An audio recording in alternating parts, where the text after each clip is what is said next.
बच्चों को संस्कार देती है वह मां होती है। अच्छा, बच्चे संस्कार ग्रहण करते हैं, उपदेश दे करके आप संस्कार मत दो।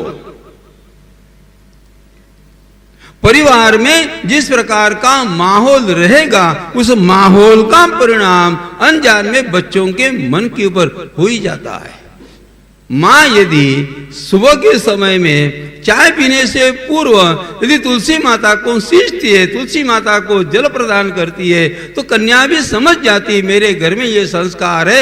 माँ यदि सुबह के समय में तुलसी माता का पूजन करे बिना चाय नहीं लेती है तो कन्या भी समझ जाती है और यही संस्कार अनजान में कन्याओं के मन के ऊपर होने लग जाता है।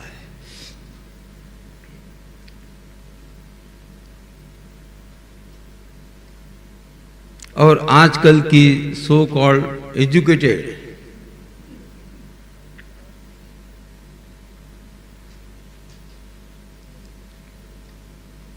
यदि वह 9 बजे जगती है और पहले बेड टी पीती है, फिर अपनी कन्याओं से, अपने पुत्रों से, अपने बच्चों से अपेक्षा न रखे, वह संस्कार को संभालेगा।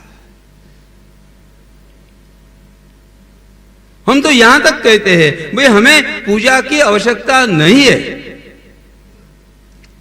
आप देखेंगे एक आध संत घर में उसे पूजा की आवश्यकता नहीं होती है, वो सुबह में 3 बजे जग करके 3 से 6 बजे के समय में जो कुछ भी करना है अपना कर लेता है, वह उसे पूजा की आवश्यकता नहीं है। तथापि वो पूजा करता है, तथापि वो जल्दी स्नान संध्या कर लेता है। क्यों करता है? स्वयं के लिए नहीं, मेरा अनुकरण देख करके मेरा लड़का, मेरा पोता, मेरी पोती यह देखती रहेगी कि नहीं दादाजी मंदिर में जाते हैं तो मुझे भी सुबह जल्दी जग करके प्रणाम करना चाहिए। उपदेश मत करो, घर के माहौल को बदलने का प्रयास करो। इसलिए मैं युवा पीढ़ी को कदापि दोष नहीं देता, ये युवा जनरेशन की गलती नहीं। पिता मिलते हैं, कहते हैं कि मेरा लड़का मुझे कभी प्रणाम करता नहीं। मैं सीधी बात पूछता हूं, आपने आपके बाप को कभी उसके सामने प्रणाम किया?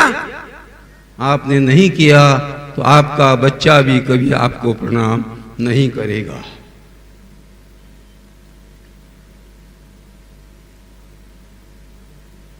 सब कुछ मिला और संस्कार नहीं मिले तो सब कुछ मिल करके आपको कभी न कभी रोना ही पड़ेगा।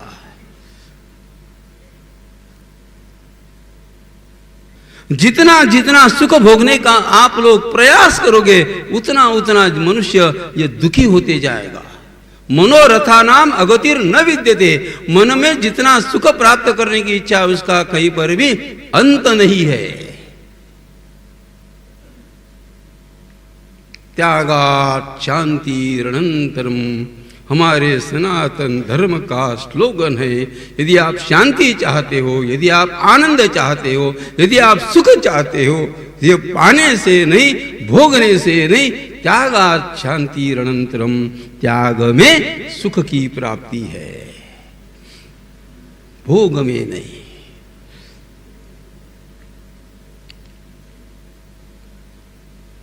पिपासायाः, मनुष्य के मन की वासना, भोग भोगने से मनुष्य के मन में भोग के प्रति आकर्षण कम नहीं होता, भोग भोगने से मनुष्य के मन में भोगों के प्रति आकर्षण ज्यादा बढ़ता है।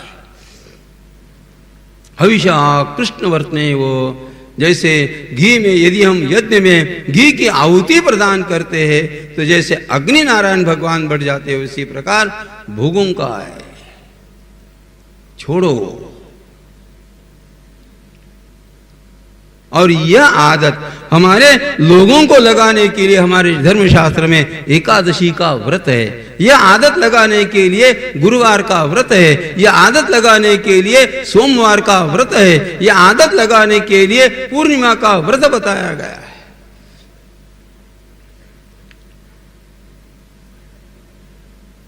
धीरे धीरे मन को यह आदत लगाओ, धीरे धीरे अपने मन को मारने की प्रक्रिया हम लोगों ने करनी चाहिए। और जिस मनुष्य को अपने मन को मारने का यदि एक आध बार इस प्रकार आदत लग गई, फिर उसको आप कहीं पर भी भेजो वो मस्ती में ही रहेगा।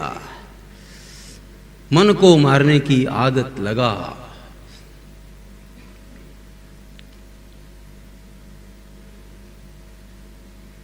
आज क्यों डाइवोर्स होते हैं, आज क्यों पति पत्नी में झगड़ा होता है? माँ बाप ने अपनी कन्या को मन मारने की आदत लगाई ही नहीं।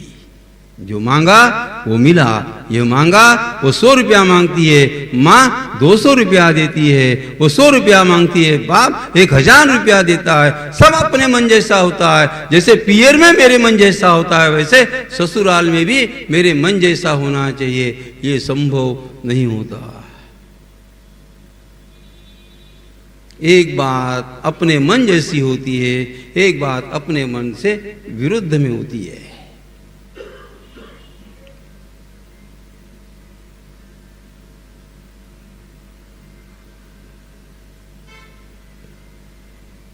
मन मारने की आदत, संस्कार, बहुत ज्यादा धन कमाया और यदि पति पत्नी में विश्वास नहीं, कहां विश्वास रहा?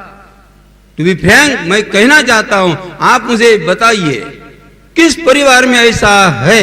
यदि पत्नी का मोबाइल है और पति का मोबाइल है और उसे यदि, मैं समझता नहीं उसको क्या कहते, वो नंबर को क्या कहते, ब्लॉक करने का क्या पासवर्ड, पासवर्ड, हाँ हम लोग तो जानते ही नहीं है बातों को। हाँ, क्यों पत्नी को अपना मोबाइल पासवर्ड उसमें डालना पड़ता है? क्यों पति को डालना पड़ता है? सभी का मोबाइल यदि डाइनिंग टेबल पे रहे और सभी का मोबाइल यदि एनीबडी कैन ओपन इट, ऐसा माहौल रहा, कोई झगड़ा नहीं रहेगा। ये सब झंझट पासवर्ड की है, सब झंझट। उसको पूछना पड़ता है, थारो पासवर्ड कही है? वह बताती है मुझे पता नहीं है। बस हो गया मामला आरंभ।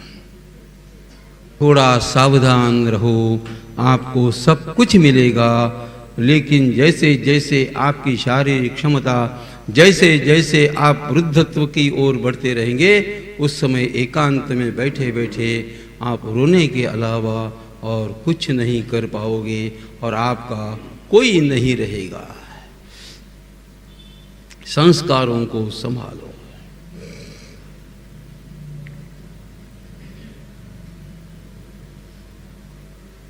घर के बाहर निकले, कोई वृद्ध आदमी है, चाचा प्रणाम, ताऊ जी प्रणाम, क्या बिगड़ता है?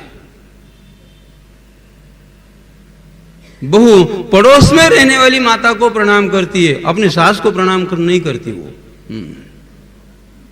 एक आश्चर्य है।